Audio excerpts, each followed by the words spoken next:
Hi guys, I'm here with John Soukos, the Greek rocket. As you all know, John has been on F4 foils. We've been debating for some time now what is ideal mast to have, a 95 or a 1 meter. John has always been on the 95. I've always been on the 1 meter. I have now ordered a 95 as well. But what if you have only one choice and you can only have one of the two? So John, why have you chosen to be on the 95 and not the 1 meter one? Yeah, so first of all, I think that's 100% for the athlete. Like that's everyone is sailing in a different way, and everyone has different preferences and everything. My opinion is that I want to have my mast as stiff as possible, and I want to be like fully in control, especially in waves and everything. So this small size difference makes a big difference actually in the water, and especially stiff wise, because when you're sailing and you're pushing, the amount of pressure the mast gets is insane. But if I'm not mistaken, stiffness wise, they're actually the same. The only difference is this is actually wider, so you can take bigger wings and stuff. So the main difference is the 95, because it's actually thinner, you can actually be faster. 100%, 100%, yeah. So as you can see, I'm not sure if you can see in the camera, but the difference Here, yeah, if you check it here and here, it's so this is also wider on the 1 meter. Let's try and compare them. So if you put the two masts together, I'm not sure if you can see it, but here it's like a few millimeters wider, and the profile of the mast is thinner as well. So that makes a huge difference for for the speed. And yeah. Should I also add, an important fact is, as from the moment you have 5 centimeters more, it definitely means more drag, since you have more of a mast. Yeah. So that means you should actually fly higher up. Yeah. But if you weren't in the PWA scene, you weren't racing, like I'm not racing anymore, I just do it for my pleasure. I prefer the 1 meter. Why? I actually feel I've got more leverage. So if I'm in waves, I feel that it's more forgiving than the 95. So I do have this extra 5 centimeters more. I enjoy flying high, and obviously the higher you go, the faster you actually end up being. Yeah. So if you're not in the PWA scene, you don't care about that extra knot or two, then the 1 meter could be the ideal mast for you. Another very important fact is, with the 1 meter mast, you can actually use bigger wings. So John, if I'm not mistaken, you tend to be from a 540 and below, or 463 Wahoo wing? 463, yeah. Well, I think it could actually go higher than that.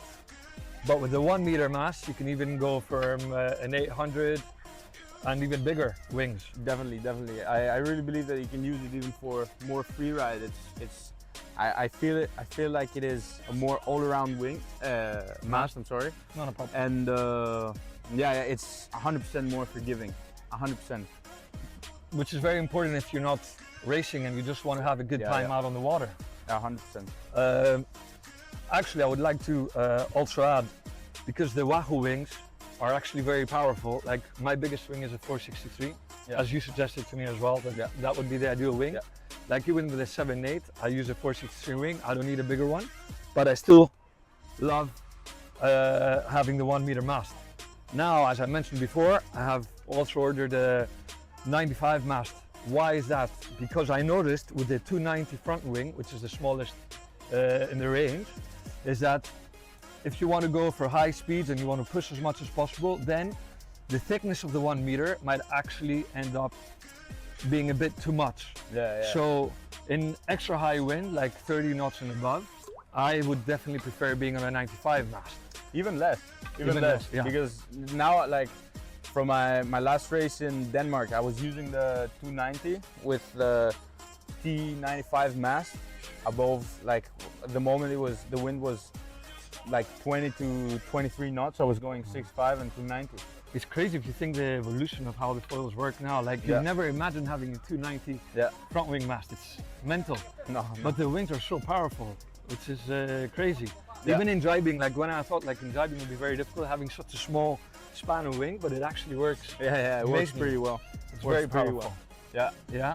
Yeah. So in other words, there's no wrong or right decision on which mast to go. But if you're more into freeride, even racing, but you want to have a more forgiving and more leverage in waves, I would probably suggest to go for a 1 meter mast. But then if you want, you count even the tiny knot difference, then probably a 95 would be the ideal for you. Yeah. What do you say, Yeah. John? You agree? Yeah, 100%. And yeah, like especially if you're trying to do the speed as you said, then you just need this Tiny difference. So the 95 is the one to go. You're just looking for this small adjustment, so you can go this half a knot faster. Of course. Yeah, 100%. Every centimeter matters. I couldn't agree with you more. Yeah. But if you don't have the budget, or because as we all know, windsurfing is not the cheapest of sports. No. If you had the choice just of the one mast, probably the 1 meter mast could be ideal for you. Yeah. You agree? Probably. Yeah, I agree. Well, guys, please feel free to contact John or myself if you have any questions. Obviously, John here is the pro. He's the fastest. When he comes close to me, I'm always like, oh shit, John is coming. He's going to overtake me.